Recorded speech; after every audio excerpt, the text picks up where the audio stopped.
Now on NBC Palm Springs at 6, the mayor of Coachella pleads guilty in court today. We have the sentence he's now facing and what this means for his current political position. Also, a legal dispute between Attorney General Rob Bonta and Riverside County Sheriff Chad Bianco over an election investigation is now heading to court. We've got the latest. I'm Pablo Alcina. Temperatures in the mid-90s, but soon we'll be right back up into triple digits. NBC Palm Springs at 6 begins now.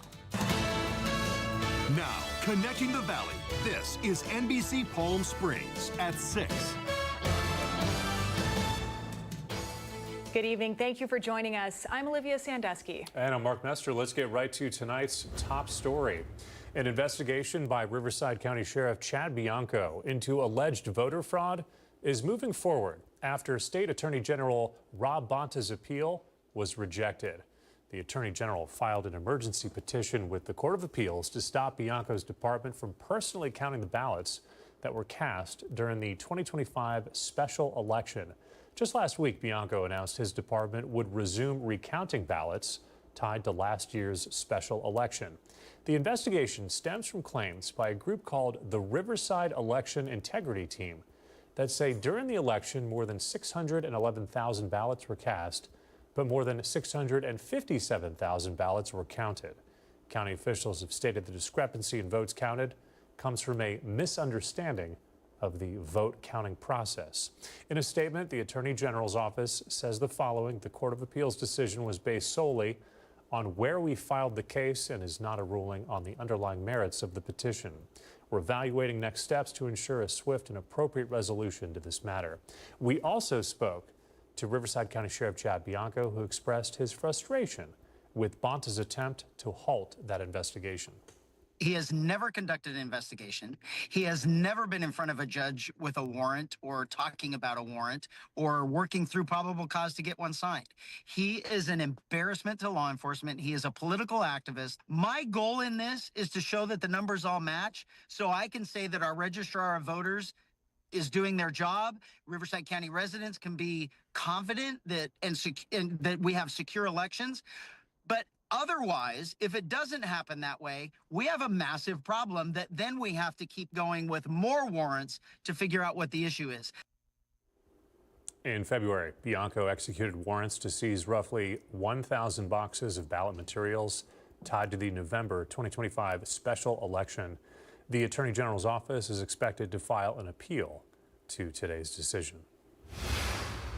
Some continuing coverage tonight. The case against Coachella Mayor Steven Hernandez was officially resolved today after he pleaded guilty to a conflict of interest charge. Our Alondra Campos was inside the courtroom this morning. She joins us live in studio now to explain the details. Alondra? This case has been looming over Hernandez and the city of Coachella for months and officially came to an end today at the Indio Larson Justice Center after Hernandez pleaded guilty to one felony count of conflict of interest. The plea bargain came after a long period of negotiation between the prosecution and the defense attorney. It's a felony. How do you plead? Guilty. The case, People versus Steven Hernandez, officially came to a close after hours of negotiations between the prosecution team and Hernandez's defense attorney. By the early afternoon, Hernandez entered a guilty plea to one felony count of conflict of interest, marking a dramatic shift in the case. Hernandez pleaded guilty to count 4 of the original indictment, violating Government Code Section 1090, and admitted to unlawfully and willingly enter a contract with the Coachella Valley Association of Governments in his financial interest, specifically in connection with the Coachella Valley Housing First program. In exchange for that guilty plea, the Riverside County District Attorney's Office agreed to drop the remaining 8 criminal counts, including 4 misdemeanor counts of conflict of interest and 4 perjury counts related to economic interest form disclosures. The district attorney confirmed to NBC Palm Springs that this plea deal comes with significant consequences. In a statement, the district attorney confirmed that, open quote, as a result of this conviction, Hernandez is permanently disqualified from serving in any public office in California, end quote. Under California law, this conviction means Hernandez will have to leave his position as city mayor of Coachella, but when that move will happen remains unclear. Hernandez will now serve 2 years of probation, complete 200 hours of community service, and is prohibited from owning any weapons or ammunition for the rest of his life. We attempted to ask Hernandez and his attorney for comment before and after the plea bargain, but both were denied. We also reached out to the city of Coachella in regards to Hernandez's future as mayor and are waiting for a response. Live in studio, I'm Alondra Campos, NBC Palm Springs. All right, Alondra, thank you for that. A debate hosted by the University of Southern California this evening, it was set to happen this evening, has now been canceled. Criticism grew after several candidates of color were excluded from the debate, bringing concern about fair representation. USC officials say the controversy became a distraction from key issues facing voters. Candidates that were excluded from the debate include Javier Becerra and Antonio Villaraigosa. They both responded to the announcement of the cancellation. We're going to start with Becerra, who said, quote, "We stood up against an unfair candidate debate setup that prematurely chose winners and losers. Tonight, USC made the right decision to cancel their gubernatorial forum. Hopefully, next time, it's done right," end quote. And then let's get to what Antonio Villaraigosa said, quote, "USC made the right call, even if it came late and under pressure. The formula they used penalized candidates for entering the race early," end quote. Also tonight, Riverside County Sheriff Chad Bianco reacting to the canceled debate as well. I'm actually disappointed for Xavier Becerra because he really did belong in this debate, not Matt Mahan. And the issue of that is billionaires are paying USC to get him into that debate. At the same time, I'm a little disappointed in all four of them that were complaining about this and using race, because race has absolutely nothing to do with this. And for them to claim victim and say that it was racially motivated to put Mahan in there, they know that's not true. Recent polling shows both Republican candidates Chad Bianco and Steve Hilton leading the race, with a number of Democratic candidates vying to break away from the field. We have an update tonight as evacuation orders in Cabazon have been lifted as crews gain control on the Almond fire. The fire was reported just before 2 o'clock near Almond Street and Bonita Avenue in Cabazon, prompting a response from a dozen fire engines. Fire officials say no injuries have been reported. The cause of the fire is still under investigation. Resources will remain on scene for about 4 hours to mop up those hot spots. Taking a live look tonight from our Agua Caliente casino camera high above right there in Rancho Mirage.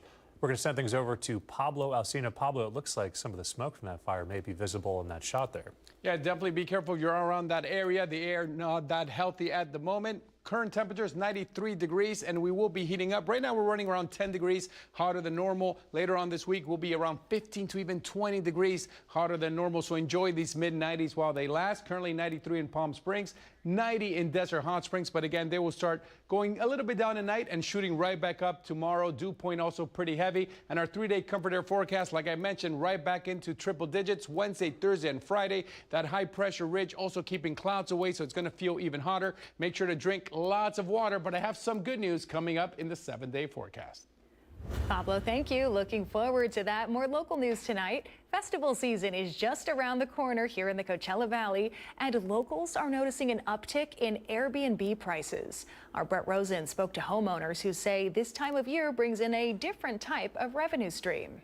Every year during festival season, you hear about how the city of Indio benefits from the millions of dollars that comes in through Stagecoach and Coachella weekends, as well as the millions of dollars in revenue that come into the local businesses out here. However, another business that thrives during this time of year is the Airbnb business. Festival season is back in the Coachella Valley, and so is Airbnb season. And these luxury homes that visitors would only need for a weekend are now ranging between thousands to more than $100,000. I think it's good for all parties. Homeowner and Airbnb seller Krista Martinez has been through her fair share of festival seasons. Martinez says the festivals don't just bring a big revenue stream for local businesses and the cities, but also to the homeowners as well. And Coachella and Stagecoach and all the events that they have at the festivals all around bring in a lot of people from different areas that don't know about Bermuda Dunes itself or other Airbnb areas or Indio or something like that. So it's a really beneficial business.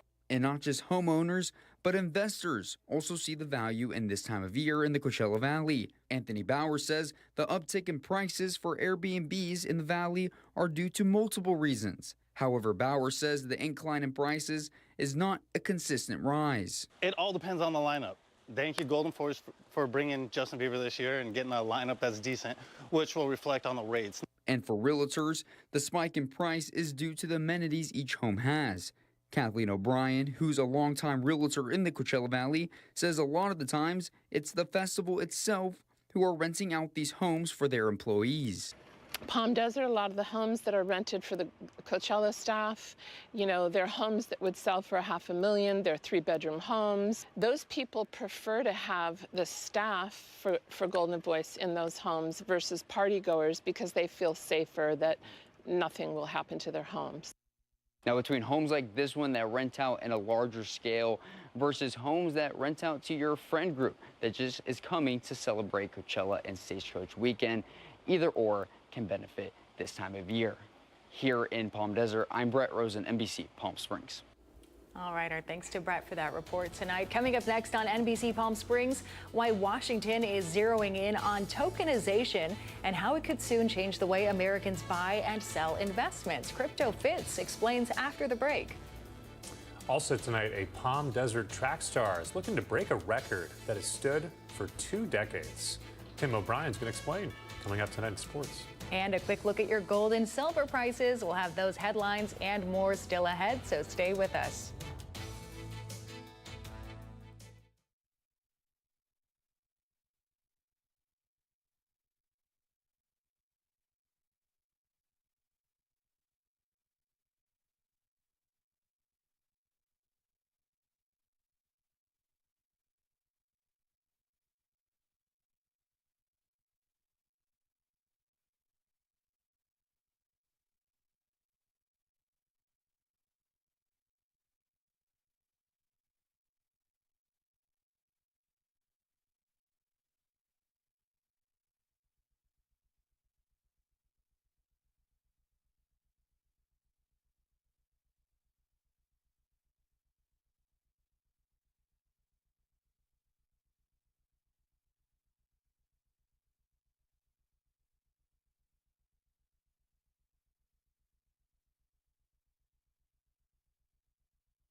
Committed to covering our community.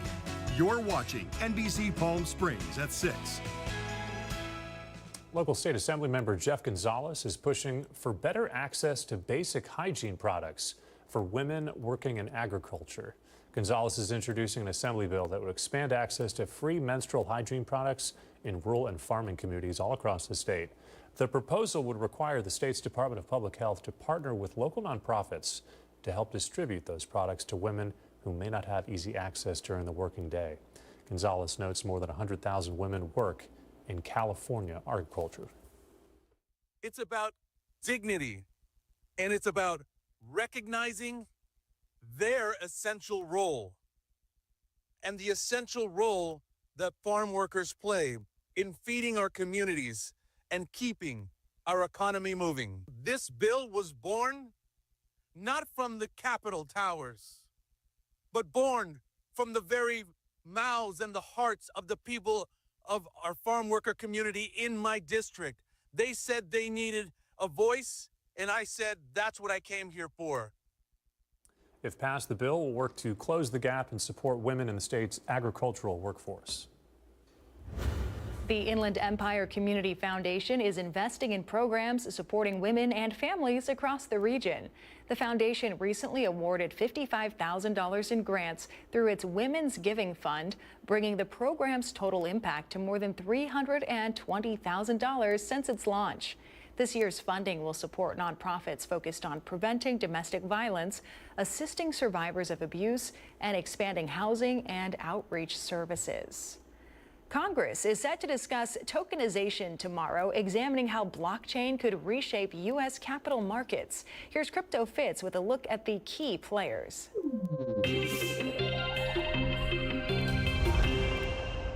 If you thought our desert heat was intense, the temperature in D.C. just hit triple digits.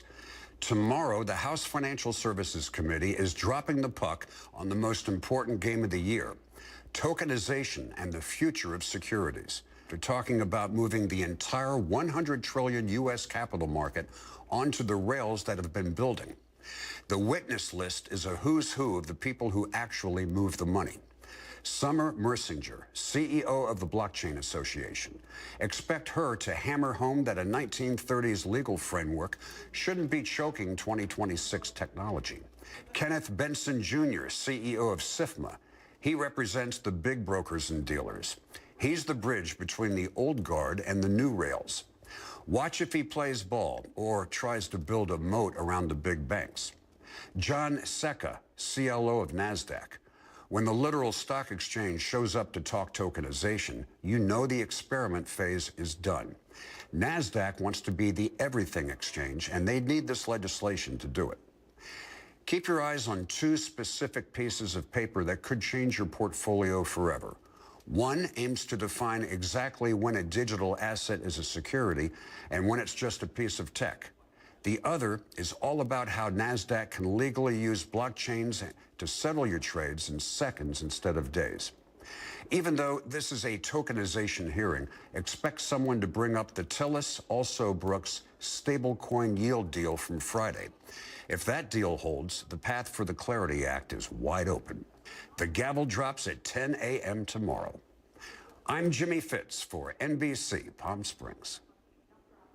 Our thanks to Crypto Fitz for that. We have live pictures tonight from our Indian Wells Golf Resort camera. Pablo Alsina standing by with our middle of the week forecast. On the other side of this commercial break, we'll be right back.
It's Tuesday. I am Pablo Alsina, and today might be the last time you'll see mid-90s for the rest of the week. Look at the Walter Clark Cam live shot, a beautiful shot, hardly any clouds. We won't be seeing much clouds either tomorrow, and that's why it's going to get kind of toasty. Currently, normally we should be at 83. Today we were at 95, so just 5 degrees shy of the record, and we're going to be pretty high tomorrow. The highest we saw was 95 in Palm Springs, Thousand Palms at 94, Cabazon at 91. Towards the end of the week, every single part is going to be around 10 to 15 degrees above normal. Later on today at 8 o'clock, we'll still be in the 90s. By midnight, we'll finally see 80s to 70s, but it's still going to be kind of toasty. And tomorrow, we are going to heat up. It's also going to get kind of windy in Whitewater. On Thursday in Whitewater, they'll see 20 to 29 mile per hour winds. But tomorrow, Wednesday, you're expecting wind gusts between 30 to 39 miles an hour. Desert Hot Springs, they'll be pretty windy for them on Wednesday, between 20 and 29 mile per hour winds as well. As far as the low temperatures tonight, Palm Desert will get down to 69, Palm Springs as well.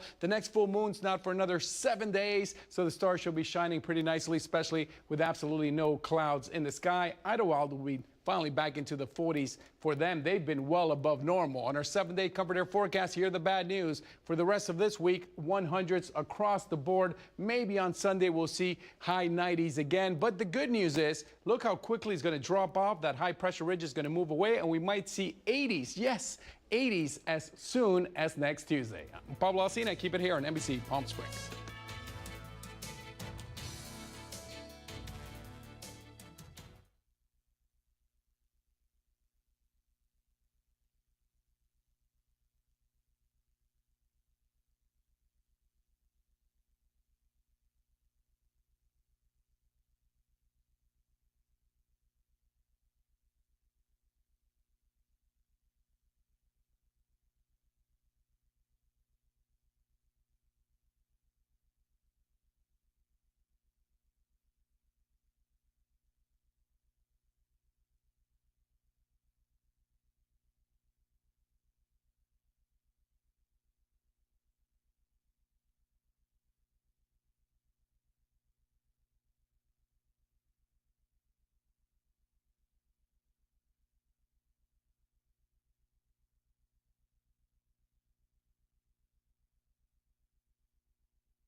NBC Palm Springs Sports with Tim O'Brien, powered by Agua Caliente Casino.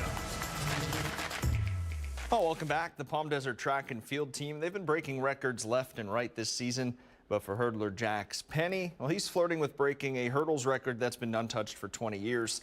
And that current record holder, well, it's his coach. First-year Palm Desert hurdles coach Dylan Nielsen broke the school 300 hurdles record when he himself was a junior at Palm Desert back in 2005, then broke his own record again his senior year in 06. A coach says he has no doubt that Jax Penny will break his long-standing record. One of the amazing things about Jax is his mental acuity, his mental astuteness. He's able to pick up on things that most athletes can't get. So he's very coachable. So his physical prowess is always there. And so when you combine those two together, I think the stars are the limit for this guy. He's an outstanding athlete, tremendous. I'd rather be a part of this than not a part of it, you know? So I think either this year or the next year, he's definitely gonna smash it. And for Jax, well, he's got nothing but praise for coach and hopes to bring Palm Desert the same type of glory his coach did to the Aztec program. It's honestly an honor, and it's very easy to respect somebody like with that type of credential. And it doesn't just stop at high school. You know, he was a collegiate athlete, and you know, it's honestly inspirational. And it'd be an honor, honestly, to break his record. And I'm sure he believes the same thing. Jax's best time in the 300 hurdles set on Friday when he ran a 38.54, which means he's less than a second away from breaking that record, just over 9/10 of a second to be exact. So you know it's going to happen before the season ends. And swing big for youth coming to the Valley this Saturday. That's March 28th. The outing will take place at Shadow Hills Golf Club on the North Course. The event will raise money for off-season boys and girls football programs to go on college visits. 3 schools signed up to be a part of it: UCLA, USC, and San Diego State. It's $100 a player. You can register your foursome at the website you see there on your screen at category5excellence.org. Check-in begins at 6 a.m. with the shotgun beginning at 7. Well, that'll do it in sports. I'm Tim O'Brien. And now the Agua Caliente Entertainment Report, brought to you by Agua Caliente Casinos. Bob Dylan is performing at Acrisure Arena, set for Saturday, June 20th at 7 p.m. He's going to be joined by 2 special guests, the John Doe Folk Trio and also Lucinda Williams and her band. Tickets go on sale this Friday at 10 o'clock in the morning on Ticketmaster. We'll be right back.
Brighter Side of the News is brought to you by Fiesta Kia.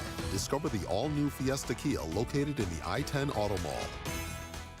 Today is National Cocktail Day, and even though it's Tuesday, it's a chance to unwind and enjoy all the ways to sip. So whether you like your drink fruity, blended, or on the rocks, from mocktails and virgin drinks to classic cocktails, today is all about the flavors that make your favorites stand out. So raise a glass to the perfect mix of citrus, bitters, and spirits, and enjoy the day. Well, it is Taco Tuesday, so maybe get a blended frozen margarita. It's hot out there. Did it take the words out of your mouth? Yeah, you did. That's perfect. We've never promoted drinking water, so I'm going to drink my cocktail just water. Perfect. I'll join Pablo with that. All right, thanks for joining us. We're back here tonight for the news at 11, so please join us for that. Meantime, we're going to send things over to our Fred Rogan tonight. He's got the latest with the Rogan Report. Hey, Fred. Hey, Mark. You know what by now? The verdict is in, and life for Steven Hernandez is about to change. Welcome in. Coachella Mayor Steven Hernandez. Yes, he is still the mayor as far as we know. So how is Mayor Hernandez's trial going? Well, today he was in court for a trial readiness hearing, but instead of a trial, the court accepted Hernandez's plea deal. He pled guilty to one felony count of conflict of interest. He was sentenced to 2 years of probation, 1 day in custody with credit for time served, and 200 hours of community service, along with fines and fees. And get this. As part of the plea, the remaining counts were all dismissed. So here's the kicker. With that guilty plea, it looks like he is barred from holding public office for life. If he had been convicted on all counts, he would definitely be barred from holding public office and could have been sent away for 7 years. Right now, we're uncertain what the plea means for him as the current sitting mayor of Coachella. No word from Supervisor Manny Perez's office. They had placed Hernandez on paid leave from his position as Perez's chief of staff. Yes, he has been drawing a paycheck from not only Coachella, but from Perez's office as well during this whole time. Our contributors tonight, Success for Nonprofits owner Stephanie Miner and Education and Sales Director Jerry Granata. Okay, Jerry, we'll start with you. He pled guilty to one count.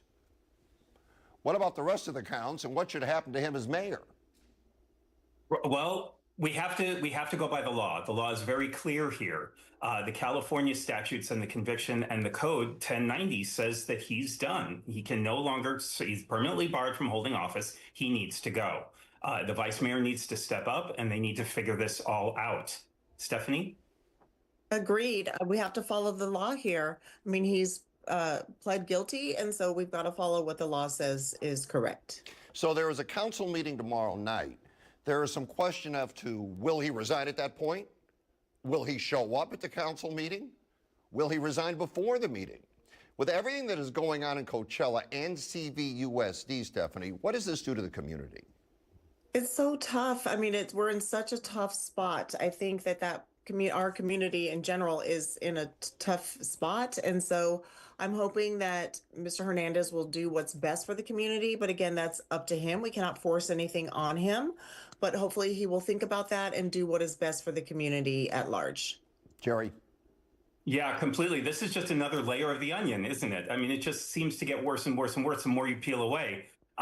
This is certainly giving discord to the community. I would certainly be mistrusting of my local officials there, and I would be vetting them as hard as humanly possible. He's pled guilty, can't hold office going forward, but the trial had nothing to do with his position as Manny Perez's chief of staff.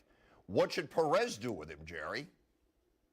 Well, you know, I think this whole thing kind of overshadows it all, doesn't it? I mean, it's sort of, you have to pick the best of the worst. And in this case, again, the law is clear. He's got to go. And so he needs to resign that position as well. Stephanie?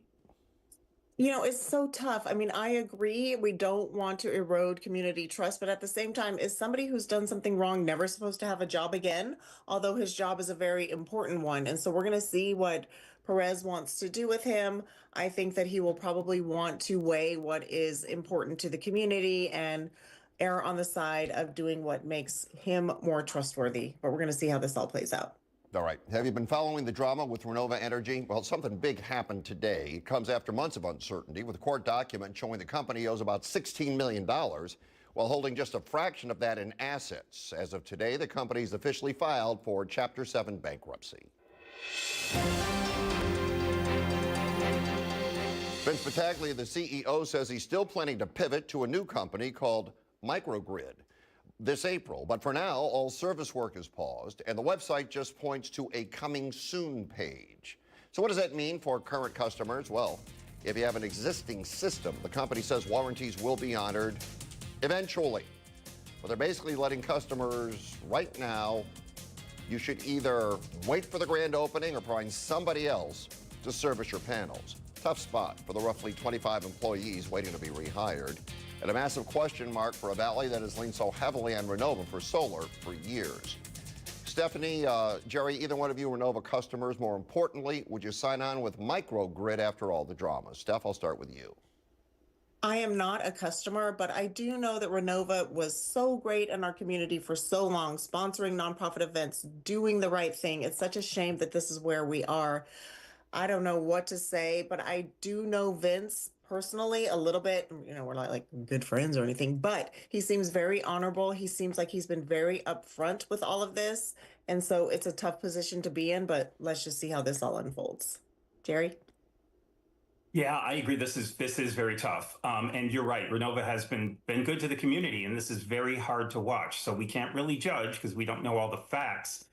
So we just have to kind of wait back and see what's going to happen after the dust settles. Think about this for a second. What kind of financial ripple might this have on local contractors, suppliers, and smaller businesses tied to Renova projects, Jerry?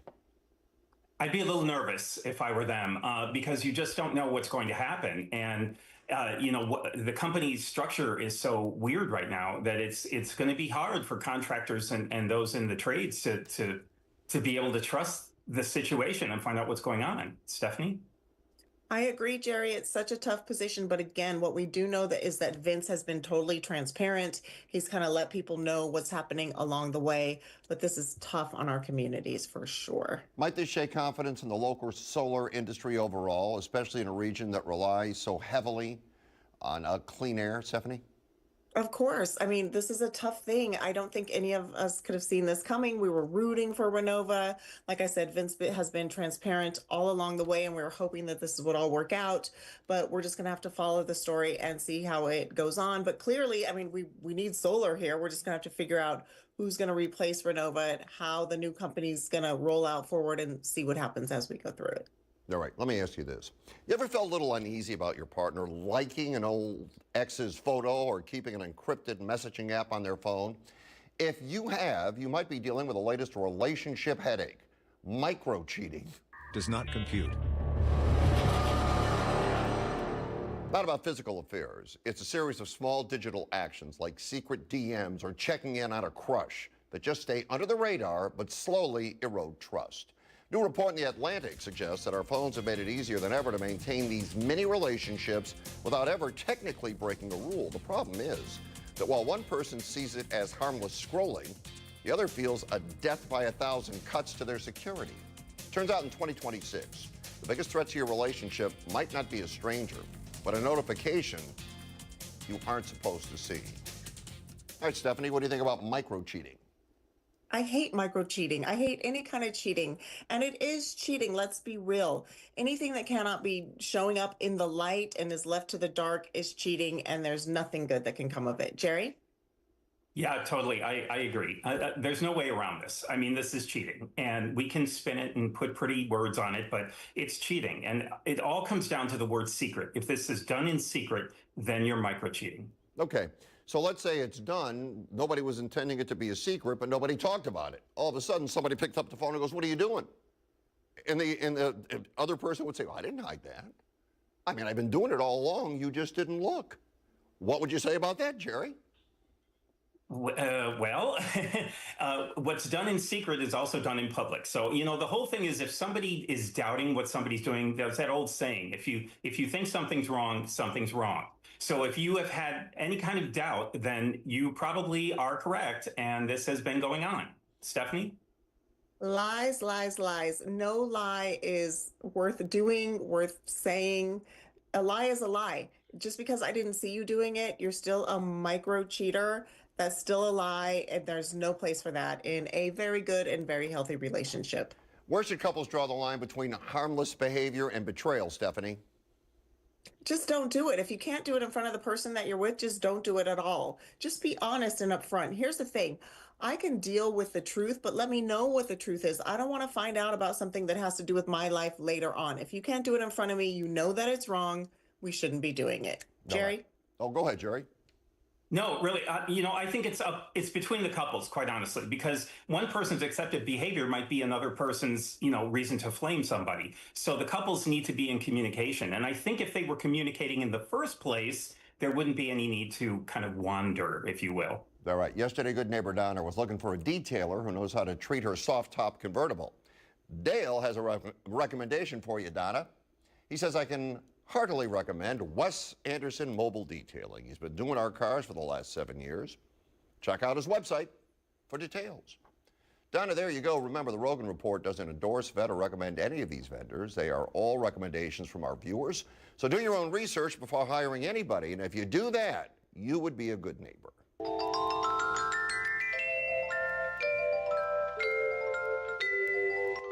So Jerry in Thousand Palms needs some legal help, got a small trust, needs to know how to handle it without breaking the bank. Jean, Rancho Mirage, wondering what Oceana restaurant to visit. The one in Washington, she wants to know, or on Highway 111, she wants to know which one is nicer. Gail in La Quinta, looking for some good hand reflexologist. Any suggestions? And Dee needs a referral for a private driver. She's in Palm Desert, needs to get to PSP on Sunday, March 29th. Pretty early flight, 6 a.m. Some things work, some things don't. How do we know what's what unless you tell us? Find Fred on Facebook, Instagram, and Twitter at Fred Rogan. You can also email thedesertdean@gmail.com. Well, there are worse ways to make a living, or are there?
Apple TV about to dive into one of the most talked about corners of the modern economy with a new series called Margot's Got Money Troubles. It stars Elle Fanning. Show follows a struggling single mom who turns to OnlyFans to keep her head above water, only to find that being an internet personality is way more work than just hit and record. Based on a buzzy new book, it's already sparking a ton of conversation because it treats the creator world as a legitimate business move rather than just a punchline. Big names like Michelle Pfeiffer and Nicole Kidman involved. It's not just a tabloid story. It's looking like a serious critique of how hard it is to stay middle class today. Stephanie, what do you think about people turning to OnlyFans for economic security? I don't judge anybody for doing a side hustle, whatever they think works for them. What I am judging is today's economy that makes people, turn to that. It shouldn't be that way. We should be able to allowed to have one job and not have to do these types of side hustles. But I don't judge anybody for that. Jerry? Yeah, that's the first thing I thought of too, is I'm not going to judge anybody. A single mom who is struggling and thinks this is her way of making a few extra dollars to help with the bills, I'm not going to judge her for that. Although on the other hand, if I were young and pretty, I probably would think about it.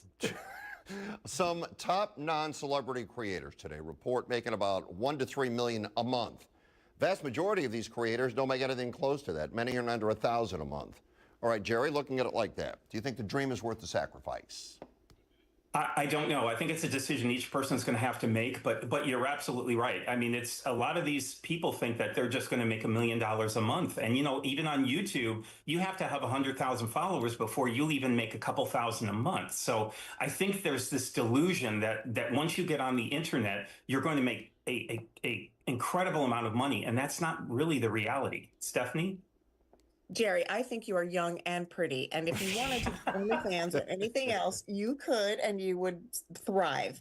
That being said, I don't know that we know the numbers that are actually reported. Who's reporting those numbers? I think it just depends on the person, the individual, what is important to them, what's important to their audience. I can't imagine that only the very top are making those amount of numbers, and then people would continue to do it if they weren't making money.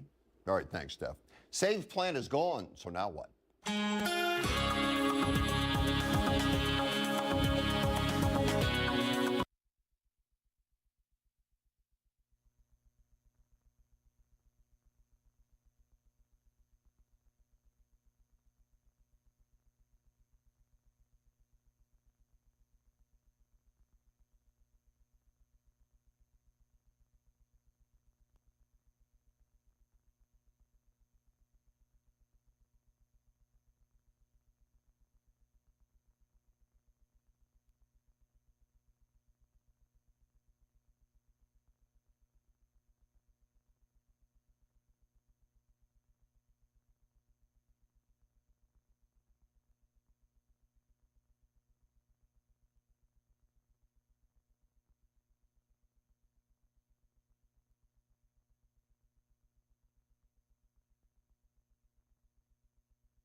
The Biden-era Save Student Loan Plan has been struck down, leaving millions of student loan borrowers unsure of what comes next.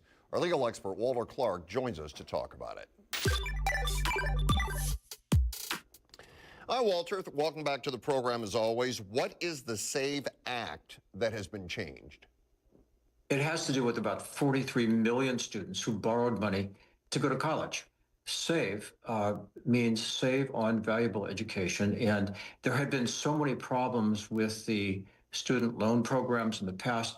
In 2023, the Biden administration tried to help get the money in by lowering the monthly payments for students and subsidizing some unpaid interest. But the Republican states sued, and they brought the matter before the 8th District Court of Appeal, which said the president had exceeded his authority. So an injunction was granted, and the Republicans then said they were going to completely repeal, so it didn't go up on appeal to the Supreme Court, and they wanted to replace the program, which is their new plan. All right. So what is the new arrangement for paying off student loans? We don't know.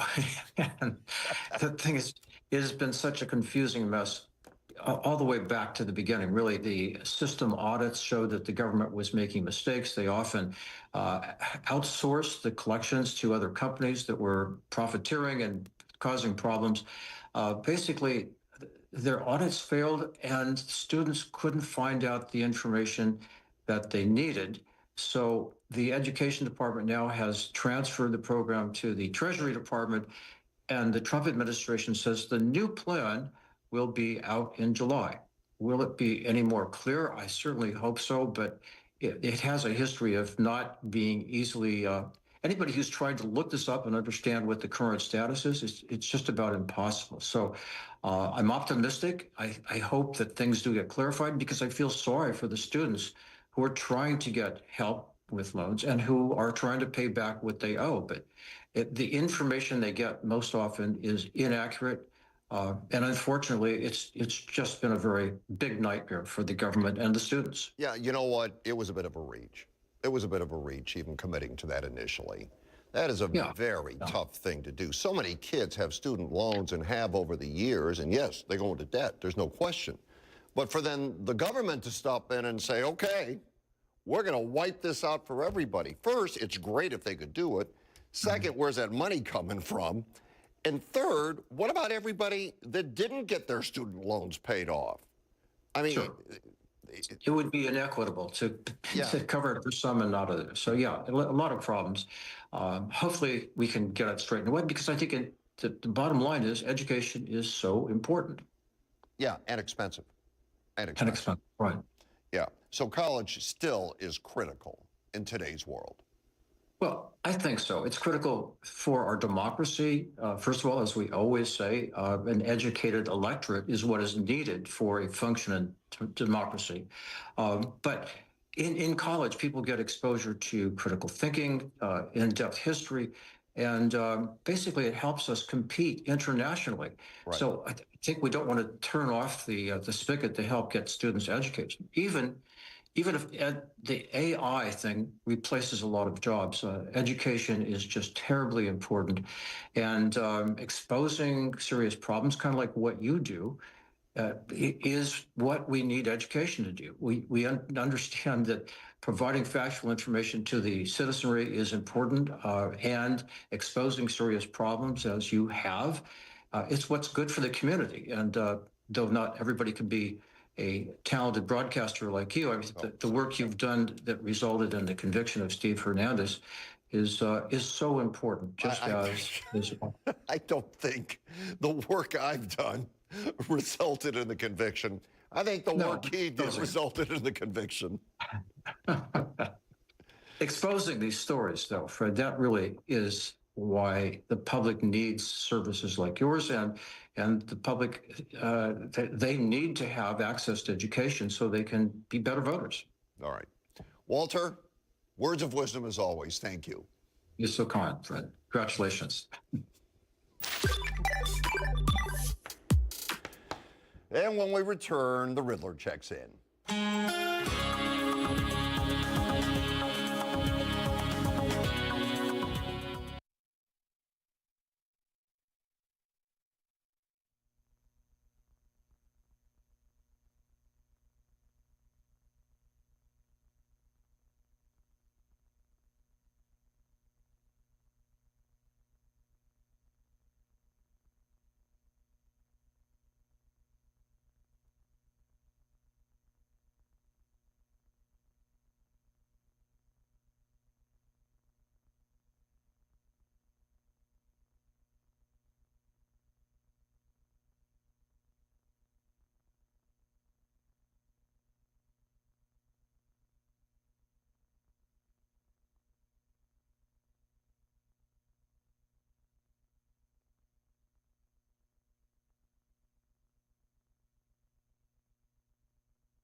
Hey guys, riddle me this. I never lost a single passenger while leading people through the woods by the light of the North Star. You think you know everything and we know nothing? Prove it. Find Fred on Facebook, Instagram, and Twitter at Fred Rogan. You can also email thedesertdean@gmail.com. Maybe you are the smartest person in the room.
I never lost a single passenger while leading people through the woods by the light of the North Star. Who am I? Harriet Tubman. All right, so if OnlyFans is a hard no for you, would you sell your plasma to make up for a monthly money shortfall? We talked about people selling their own blood to make ends meet as the economy tightens. Phil used to do it all the time, no shame in his game. In the 60s, when I was in college, almost all my fraternity brothers would go down to the blood bank and give blood before the weekend, so we'd have money for the weekend. All right, that got us to thinking. What would you sell to earn a little cold, hard cash? Director Max has an MBA in economics from Harvard University. So Max, what would you sell to make some extra money?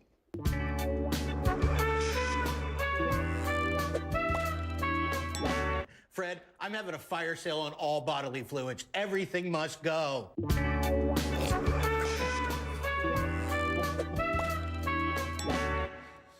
Okay. Comments tonight about stricter water use rules coming to California. Here's what James said.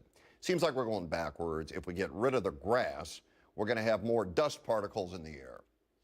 Michael running about our interview with Chief Andy Mills. Chief Mills has built morale, trust, and respect in the Valley. Definitely cannot step down yet, but our hearts will definitely be disappointed when Chief Mills steps down. He said all of his bodily fluids were up for grabs. Not Chief Mills, Max. About Highway 74, Craig had this to say. Not always the trucks, and part of your video was a big part of it. The bicycles, whether it's Highway 74, Dinah Shore Drive, Gerald Ford, people need to be cognizant of others on the road behind them. Stacy's down from Canada has something she wanted to let us know. As a Canadian tourist down here for the winter, just letting you know, we really enjoy your program and catch it whenever we can. Thanks. Okay, we're going to keep going, not here, but online, because NBC Palm Springs goes 24/7. Go to the website, click on programs, click on The Rogan Report. Content from tonight will be up there, content from our past episodes as well, and perhaps Max's ad for his bodily fluids. He's got a sale going. See you tomorrow.